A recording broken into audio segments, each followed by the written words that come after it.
La Russie a élargi son offensive militaire en Ukraine ce vendredi, frappant pour la première fois près de 2 aéroports ici dans l'ouest du pays.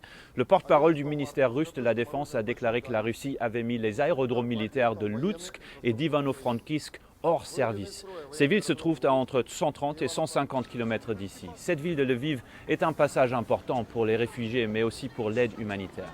Les frappes aériennes sur l'aérodrome de Loutsk ont fait 4 morts parmi les militaires ukrainiens et 6 blessés, selon le maire. Vendredi matin, trois attaques aériennes russes ont également frappé la ville orientale de Dnipro, un centre industriel majeur et la 4e plus grande ville d'Ukraine dans une position stratégique. Les frappes ont tué au moins une personne, selon le conseiller du ministère de l'Intérieur. Des efforts internationaux pour isoler et sanctionner la Russie ont été accélérés, en particulier après une frappe aérienne meurtrière sur une maternité dans la ville de Mariupol. Des officiels occidentaux et ukrainiens ont décrit cette attaque comme un crime de guerre.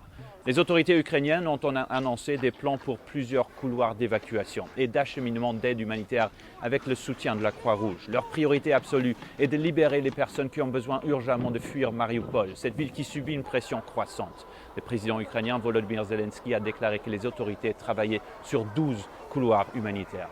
Philippe Crowther pour VOA Créole à Lviv en Ukraine.